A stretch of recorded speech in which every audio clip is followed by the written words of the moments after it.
እውቀታችን እንዳይወሰድብን እንዳይሰለብ ገንዘባችን ጤንነታችን እድላችን እንዳይወሰድ ባለበት እንዲቀመጥ መጸለይ ያለብን አንድ ጸሎት አለ። አንደኛ ከእውቀት ጋር ከሆነ መልክአ ዑራኤል ወይም ድርሳነ ዑራኤል መጸለይ ነው።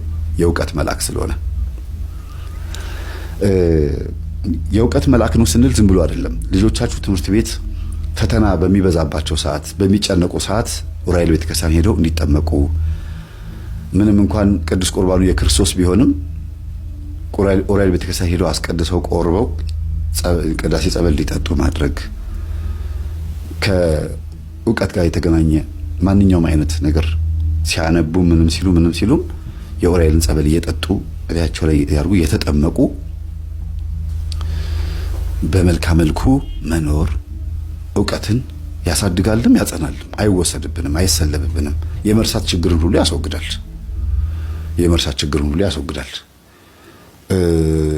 በርሜል ቅዱስ ጊዮርጊስ በዚህ አጋጣሚ ልናገር የምፈልገው የአእምሮ ዝግመት ችግር ያለባቸው የሚጥል በሽታ ያለባቸው ሰዎች ሄደው ቢጠመቁ መልካም ነው። ብዙ ሰው ሲድን አይቻለሁ። ይሄን እንደ ምስክርነት ነው የምሰጠው። በጣም ብዙ ሰው እንደ አንድ መረጃም ጭምር ነው። እሺ ሌላው ሀብት ንብረቶቻችሁ እየወደሙ እየተሰለበባችሁ ልክ እንደ ዕውቀት እየጠፋባችሁ ከሆነ ሀብት ንብረቶቻችሁ ልጆችም ጭምር ማለት ነው መልክአ ሩፋኤል ነው የሚጸልየው። መልክአ ሩፋኤል በቃ በእርግጥ አባካኝ ሆነን እኛ ገንዘቡን እንደፈለግን እየመዘዝን ሰይጣን አባከነብኝ ማለት የለብንም። ግን ምኞቶቻችንና ፍላጎቶቻችንን ሰብስበን መቀመጥ የምንችለው መልክአ መልኩን ስንጸልይ ነው።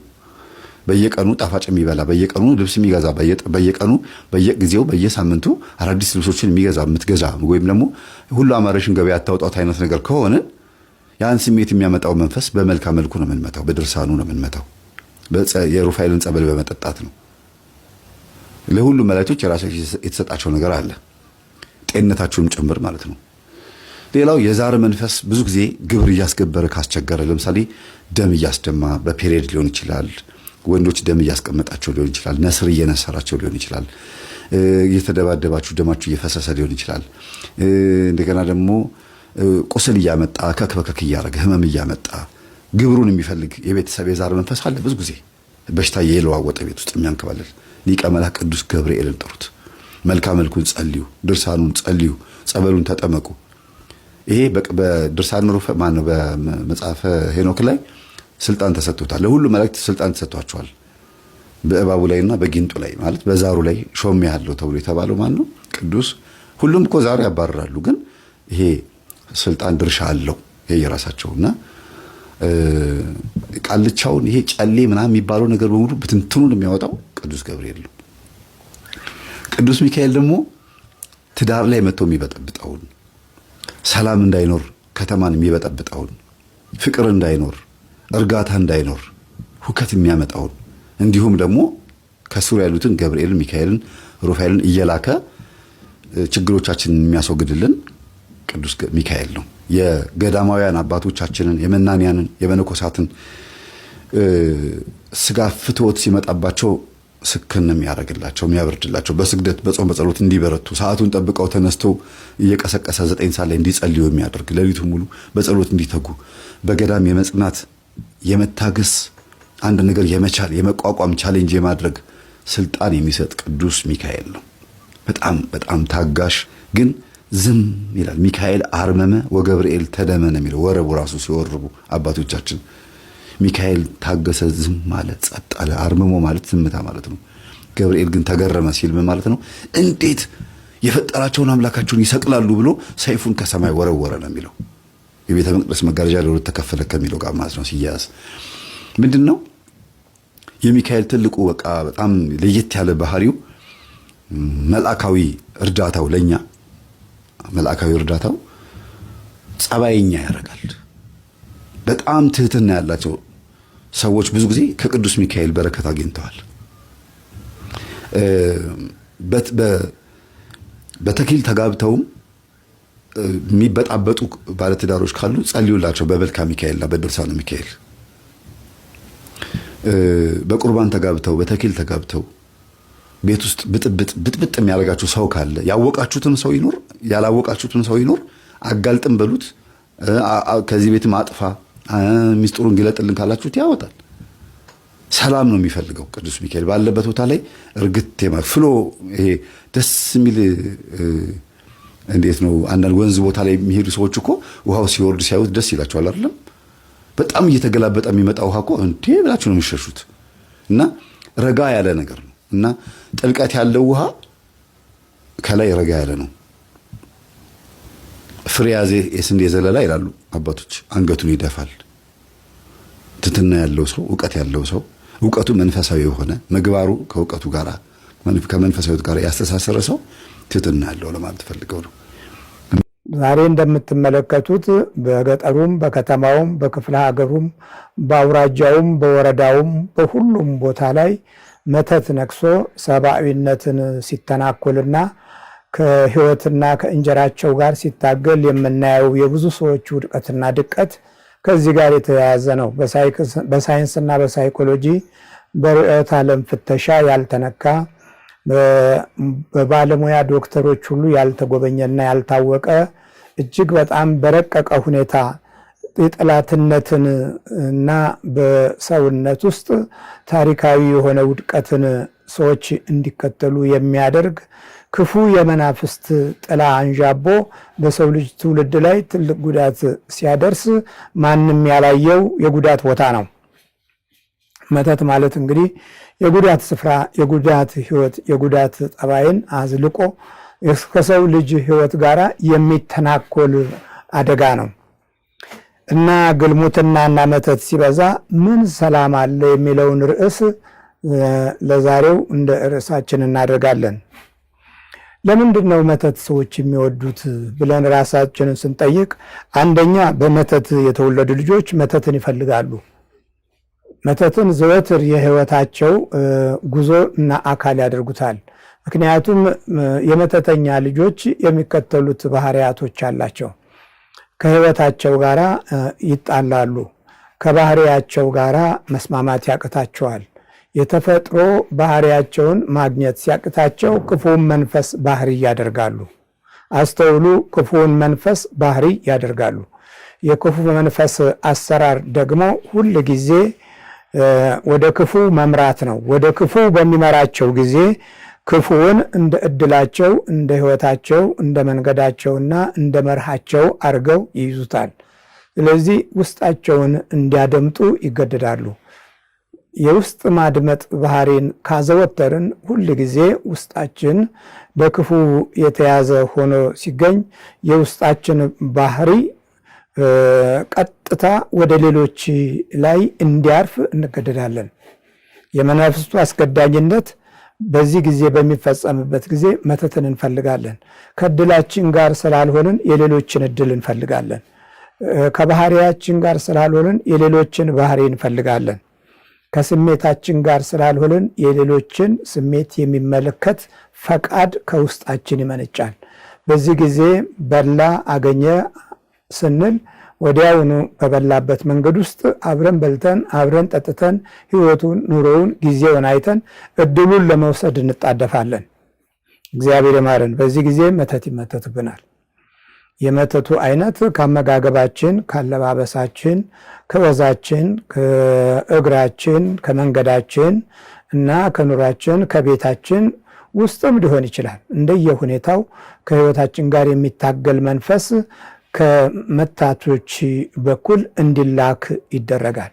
በዚህ ጊዜ ሳናውቅ አውቀን ወደ ህይወታችን ሲገባ እንደ ልማድ የምንኖርበት ህይወት ስለሆነ በጸሎትም በምስጋናም በአምልኮትም ህይወታችን የተዋጀ ስለማይሆን በዚህ ጊዜ ጠላት ጠልቆ ህይወታችንን ይቆራኘዋል። በገባ ጊዜ የተለያዩ ምልክቶች ይታያሉ። ምልክት 1 መቃዠት፣ ምልክት 2 መንፈራገጥ፣ ምልክት 3 ሰውነትን መጫጫን፣ ምልክት 4 በዛን ቀን የተለየ ባህሪ ማሳየት፣ ምልክት 5 ብዥታዎች በህይወታችን ዙሪያ ገነን ብለው ይታያሉ። ብዥ ይልብናል። የብዥታ መንፈስ ገና ባህሪያችን እስከሚለማመድ ድረስ ያዝ ለቀቅ ወጣ ገባ እያለ ማንነታችንን ይፈትናል። የማንነትን ፈተና አዝልቆ ይጎዳናል። እግዚአብሔር ምሕረቱን ያብዛልን። ከባድ ነው ይሄ ደግሞ እና በመተት የተወለዱ ልጆች መተትን ይፈልጋሉ፣ ሆን ብለው ይፈልጋሉ። ምክንያቱም ትምህርትን ሲማሩ የመተተኛ ልጆች ትምህርትን ሲማሩ ትምህርትንም ከሰው ልጆች አእምሮ ወይም ሕሊናና ልቦና ውስጥ በመተት በመውሰድ ይጠናወታሉ። የራሳቸው የሆነውን ስላጡ የሌላውን ወስደው ችግር ከመፍጠር ወደ ኋላ ማይሉ ይሆናሉ። የሚገርም ነው፣ በጣም የሚገርም ነው። እና በመተት የተወለዱ ልጆች መተት ይፈልጋሉ። ትምህርት ስለሌላቸው የትምህርታቸውን አድማስ የትምህርታቸውን ነገር ለማሟላት ሲሉ በሰዎች እድል ውስጥ ይገባሉ። ይሄ በመተት የተወለዱ ልጆች መተትን ይፈልጋሉ ማለት እናትና አባት መተትን እየመተቱ ኑሯቸው አድርገው የወለዷቸው ልጆች ማለት ነው። እነሱ ወደ ትምህርት ቤት ሲገቡ፣ ወደ ዩኒቨርሲቲም ሲወዱ፣ ዶክተርም ሲሆኑ፣ ወደ ላይ ከፍታውን በርም ላይ ሲወጡ መንፈሱ አብሯቸው ይወጣል። ለምክንያቱም አብሮ ተወልዷል። አብሮ መወለድን ከባህሪያቸው ጋር አድርጓል። ስለዚህ እንዲህ አይነት ጉዳቶች ሰፊ የሆነ አደጋ አላቸው። ብዙ ጊዜ ሲጸልዩም ሲሰግዱም ፈተናው የሚበዛባቸው ሰዎች ቀድሞውኑም የሰይጣን አልነበሩም ማለት ነው። ሰይጣን በተደጋጋሚ በህይወት ዘመናቸው ደስተኛ እንዳይሆኑ እግር በእግር እየተከተለ የሚበቀላቸው ሰዎች ከመጀመሪያ ጀምሮ እግዚአብሔርን በኃጢአት እያስቀየሙት ስለመጡ እንጂ የእግዚአብሔር ነበሩ። የራሱ የእግዚአብሔር ነው፣ የሰይጣን አልነበሩም። በተደጋጋሚ ይሄ ነገር ስለሚያጋጥመኝ ነው። ይጸልያሉ፣ ይሰግዳሉ፣ ወይም ማይጸልዩም እንኳን ዝም ብሎ ፈተና ብቻ ሆኖ የመጣባቸውና መከራ ውስጥ የገቡ ናቸው። ግን ለሰው ክፉ አያስቡም፣ ደግ ናቸው፣ በጣም ጥሩ ሰው ናቸው። ለእግዚአብሔርም ደግሞ ክብር ይሰጣሉ፣ አስራት በኩራት ያወጣሉ። እንደው በጣም ጠንካራ ክርስቲያን ባይሆኑ ግን እግዚአብሔርን ደግሞ የሚያስቀይም ወይም እግዚአብሔርን የሚያስቆጣ ነገር፣ አመፃ የሚባሉ ነገሮችን አያደርጉም። ግን ፈተና አለባቸው። ለምን ሲባል አጠንክረው መንፈሳዊ ሕይወታቸውን ስላልኖሩ፣ እግዚአብሔርን አጥብቀው ስላልያዙ፣ ሰይጣንንም ስላላወቁት ነው ይሁሉ የተፈተኑት። ግልጽ ነው አይደለ? ሁለተኛ በባዕድ አምልኮ የተወለዱ ልጆች። በባዕድ አምልኮ ጣዖትን በማምለክ የተወለዱ ልጆች ከመንፈሱ ጋር ስለሚወለዱ እድላቸውን እያየ ባህሪያቸውን እየተከተለ ውስጣቸውን በማሳጣት ሲፈትናቸው የሕይወታቸው መሰረታዊ ነገር ራሱ መንፈሱ ይሆናል። በዚህ ጊዜ መታቾች ይሆናሉ። በሌላው እርሻ፣ በሌላው ኑሮ፣ በሌላው ቤት፣ በሌላው ሀብትና ሌላው ባገኘው ነገር ላይ ይቀናሉ። ይሄ ቅናታቸው ደግሞ ጉዳት ያመጣል፣ ኃይለኛ ጉዳት ያመጣል። የጉዳቱ ጠባዮች ልዩ ልዩ ናቸው። አንዳንዶቹ እድልን በመውሰድ እውቀትን በመውሰድ እንጀራን በመውሰድ ወይም ገበያንና ንግድን በመውሰድ ወይም የትምህርት ባህሪን በመውሰድ ላይ የተሰለፉ እንዲሆን ያደርጋቸዋል። በዚህ ጊዜ መተትን የሚመቱት ይሆናሉ። የራሳቸውን ሳያገኙት ሲቀሩ የሌሎችን ሕይወት ገብተው ይለማመዳሉ። በሌሎች ሕይወት ውስጥ ገብተው ጥቃት ይፈጽማሉ። ይሄም ሌላው ትልቁ ጉዳት ነው። እግዚአብሔር ይማረን። ትልቅ አደጋ ውስጥ እንገኛለን። በባዕድ አምልኮ የተወለዱ ልጆች መተትን ያፈቅራሉ። መተት የሕይወታቸው አንዱ ገበና ያደርጉታል። የሕይወታቸው አንዱ መለያ ያደርጉታል። በየጊዜው የሚፈትናቸውን መንፈስ ከባህሪያቸው ጋር ስለሚያዛምዱ መውጫ መግቢያውን ሁሉ የሚመለከቱት ወደ ሌሎች ሕይወት ላይ ይሆናል። ሲወጡ ሲገቡ የትኩረት አቅጣጫቸው ሌሎች ላይ ይሆናል። ስለዚህ የያዛችሁትን የነካችሁትን ያያችሁትን እየተከታተሉ እነርሱም ያያሉ። ገበያችሁን፣ እንጀራችሁን፣ የኑሯችሁን መሰረት ማጥናት ይጀምራሉ። በዚህ ጊዜ የሕይወት ጉስቁልና በባህሪያቸው ውስጥ ስላለ ያንን ጉስቁልናቸውን ለእናንተ ሰጥተው እናንተ እንድትጎሳቆሉ ይፈልጋሉ። በእናንተ ጉስቁልና ላይ የእነሱን እንጀራ ያሳድጋሉ። ስልጣንም ይሆናል፣ ማዕረግም ይሆናል፣ እውቀትም ይሆናል። ስለዚህ እውቀትም ስልጣንም ማዕረግም በእናንተ እድል ውስጥ ቦታ ሳይኖረው ስለሚቀር እነሱ የእናንተን እድል ወስደው ከፍታቸውን ያደላድላሉ። መጨረሻቸው ግን የማያምርባቸው ድቀት የበዛባቸው ናቸው።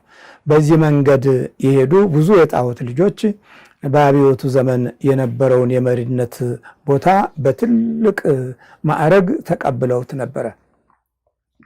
በትልቅነታቸውም ብዙ ጉዳት ፈጽመዋል። ለበረከት መሆን አቅቷቸው ትውልድን ለመጣል ለማጥፋት የሚወስኑ የነበሩት ሁሉ ከዚሁ በስተጀርባ የተወለዱ ናቸው።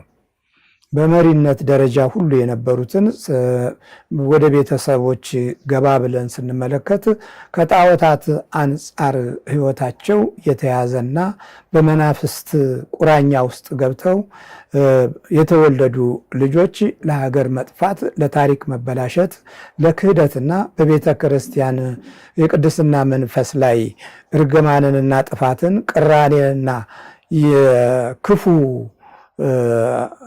አስተሳሰብ እርግማንን ለማኖር እድል ያገኙት በዚሁ መንገድ ነው።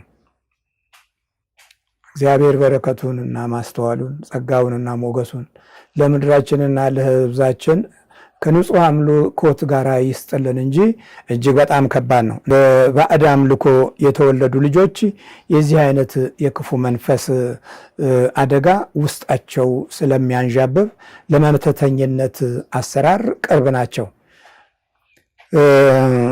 ሶስተኛው ክፉ መንፈስን ከተዋረሱ የተወለዱ ክፉ መንፈስን ተዋርሰው ልጆች በሚወልዱበት ጊዜ በተዋረሱት መንፈስ ልክ ልጆችን በስተው ቢወለዱ እንኳ እያንዳንዳቸው የየራሳቸው የሆነ ጥፋት አብሯቸው ይወለዳል። አንዳንዶቹ መተት መትተው ብዙዎችን ለማጥፋት፣ አንዳንዶቹ የሰውን እድልን አበላሽተው መቅኖ ቢስ ለማድረግ፣ አንዳንዶቹ በሰው መከራ ውስጥ ገብተው የሰውን መከራ በተለያየ አይነት መንገድ ለማብዛት፣ በድንገተኛ ጥፋትም የሰው ሕይወትን ለመገበር የመሳሰሉትን ችግሮች የሚፈጥሩ ይሆናሉ። ከክፉ መንፈስ የተዋረሱ ሰዎች ማለት ተዋርሰው ይሄ ነው እንግዲህ እድላችን ብለው ከመንፈስ ጋር ተማምለው መናፍስትን ገዢዎች አድርገው የሚኖሩ ሰዎች ማለት ነው። ለምሳሌ እንዲህ አይነት ሰዎች የሚዋረሱት ዕውቀት ሰጥተኸኝ አክብረኝ፣ ሞገስ ሰጥተኸኝ በሕዝብ ተፈሪ አድርገኝ፣ በስልጣኔም በማዕረጌም ከፍ ብዬ እንድኖር አግዘኝ፣ በራሴ ላይ የሚነሱትን ጠላቶችን ከእግሬ በታች በግርማ ሞገስ አማካኝነት በቁጥጥር ስር አውልልኝ ብለው የሚታገሉ ከመንፈስ ጋር የሚዋረሱ ማለት ነው። መንፈስን ከዚህ ትግል ጋር አያይዘው ሌሎችን የሚታገሉ በመንፈስ በተሰወረ ባልታወቀ መንገድ ሕይወትን መጉዳትን የራሳቸው የባህሪ አካላቸው አድርገው እንዲይዙ መንፈሱን ከውስጣቸው በመሐላ ይቀበሉታል፣ በመሐላ ይይዙታል።